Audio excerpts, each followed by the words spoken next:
What if that chest pain isn't just fatigue? And what if shortness of breath isn't just age but a warning sign? Today, we'll talk about 7 actions that can save a life, yours or someone you love. These are simple, clear steps to take if breathing becomes difficult or you feel a sudden pressure in your chest. These tips aren't meant to scare you. They're here to give you the confidence to act calmly and in time. Let's start with something simple, but often delayed, calling 911 when chest pain feels tight or heavy.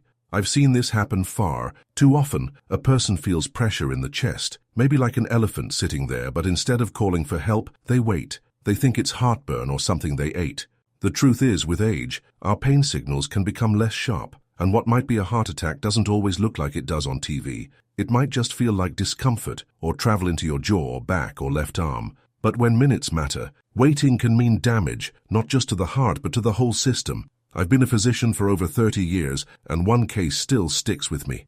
Walter, 74, from Toledo, called me one evening and said, "Doc, I feel tight in the chest. Maybe it's the ribs I strained while gardening." I told him to go to the ER, but he hesitated. His wife, Marie, didn't. She called 911 while he was still insisting it would pass. They caught the heart attack early. No major damage. Later, Walter joked that his wife saved his life by ignoring him. I've had other patients like Irene, 68, from Denver, who mistook her heart attack for indigestion. She waited almost an hour before her daughter insisted on the hospital. Her recovery was tougher because too much time had passed. The pattern is common. People wait, they hope, they avoid making a fuss. But fuss can be life-saving. What often helps my patients is setting a personal rule. If chest pain lasts more than 5 minutes, or if it comes with shortness of breath, nausea, or pain down the arm, don't second guess.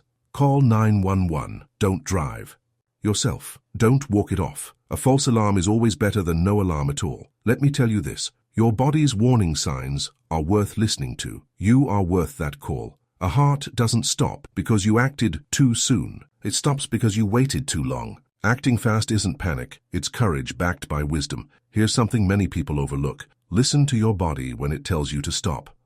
One of the most common warning signs I see in older adults is shortness of breath that comes on suddenly, maybe after climbing stairs, getting up too fast, or even during a quiet moment. At that age, the heart and lungs don't always keep up the way they used to, and if you push through instead of pausing, you could trigger something serious like a heart rhythm problem or a drop in blood pressure. You may not even feel pain, just a wave of dizziness, weakness, or that scary sense that there's not enough air. I remember a patient of mine, Samuel, 76, from Tampa. He was watering his backyard garden and suddenly felt like he couldn't take a deep breath. He tried to push through, thinking he just stood up too fast or got overheated, but the feeling didn't go away, and he ended up collapsing onto a lawn chair. His wife called me after he caught his breath, and we got him checked. Turned out, it was atrial fibrillation, an irregular heart rhythm that needed treatment. Another time I spoke with Eleanor, 71, from Nebraska, who felt lightheaded while walking from the parking lot to the grocery store entrance. She leaned on her cart, waited until she felt better, then went on shopping. But by the time she came home, she was completely wiped out. She thought it was just age, but tests later showed she had mild heart failure. She told me she wished she'd taken that moment more seriously. One of the simplest ways to respond to sudden shortness of breath is to stop what you're doing right away, sit down, and rest. Try to relax your shoulders and focus on steady breathing. If you're outside, move to a shady spot or sit near fresh air. Don't try to power through it. The body's signals are there for a reason. Think of it like this. Your body isn't a machine to be forced. It's more like a partner that whispers before it shouts. When you listen early, you stay in control. You don't need to push to prove anything. You deserve to feel safe in your own breath. Another important habit I always recommend is keeping your nitroglycerin close. And I mean really close. If your doctor has prescribed you nitroglycerin for chest pain, it's because there's a chance your heart might need help opening up blood vessels quickly during stress. This little pill can prevent damage during an angina attack or even reduce the severity of a heart event. But too often I see patients treat it like emergency gear they'll get to if needed, while it's sitting at home in a drawer or in a coat pocket they're not wearing. If you can't reach it in under 30 seconds, it's not close enough. One woman I remember well is Dolores, 72, from Indiana. She had been diagnosed with stable angina and was prescribed nitroglycerin tablets for use when she experienced tightness in her chest. She carried them, but kept them zipped into the inside pocket of her purse, which she often left in the living room. One evening, while folding laundry upstairs, she started to feel that familiar pressure. By the time she got downstairs, Found her purse, unzipped it and took the pill. It had been nearly 10 minutes. Her son later told me she looked pale and shaken, and though she stabilized, it could have gone differently. After that, we worked on keeping a small pill case clipped to her keychain, one she never leaves the house without. Another patient, George, 78, from Arizona, kept a single pill in a plastic wrap in his shirt pocket every day, and he used it once while waiting at a bus stop, sitting down and breathing through the episode calmly while help was called. That single dose made all the difference. One of the simplest changes you can make is to keep your nitroglycerin within arm's reach at all times, not in a drawer, not on a counter, but on you. Whether that's a pill keychain, a pocket pouch, or even a labeled small tin in your bag, the key is speed and consistency. I often say that nitroglycerin is like a fire extinguisher, no use unless it's where the fire might happen. Taking care of yourself means preparing calmly, not fearfully. You're not weak for needing it. You're strong for being ready. Something I always remind my patients is, don't lie down when you feel short of breath, even if lying down seems like the easiest way to rest. It's a natural instinct to recline when you feel unwell, but for older adults, lying flat can actually make breathing harder. When you lie down, your diaphragm has less room to move, and fluid in the lungs, which becomes more common with age or conditions like heart failure, can make things worse. It's scary, I know, when you suddenly can't catch your breath, but the way you position your body can make a big difference in those first moments. I remember a man named Harold, 75, from Kentucky. He had mild heart issues, nothing too serious at the time, but one night he woke up gasping for air. His first thought was to lie back down and hope it would pass, but his wife had seen this happen to her own father years ago and told him to sit up straight instead. They opened the bedroom window. She helped him loosen the collar of his pajamas, and within minutes his breathing slowed. I saw him in the clinic a few days later, and he said that moment changed how he reacts now. He even keeps a small chair next to the bed in case it happens again. Another story I recall is from Margaret, 80, in Minnesota. She got winded while folding clothes and thought she just needed to sit. But instead of slumping back on the couch, she propped herself up with 2 pillows, opened the back door, and focused on deep, steady breaths. She told me she felt calm just by knowing what to do. What often helps in these cases is to stay upright. Either sit on the edge of a bed or chair with your feet flat and back supported, or use a couple of pillows to keep your upper body elevated. Loosen anything around your neck or chest, open a window or turn on a fan for fresh air, and breathe in slowly through your nose and out through your mouth. Think of it like this. When the body is struggling for air, sitting up is like giving it room to breathe. You don't need to fight the feeling. Just give your lungs the space they're asking for.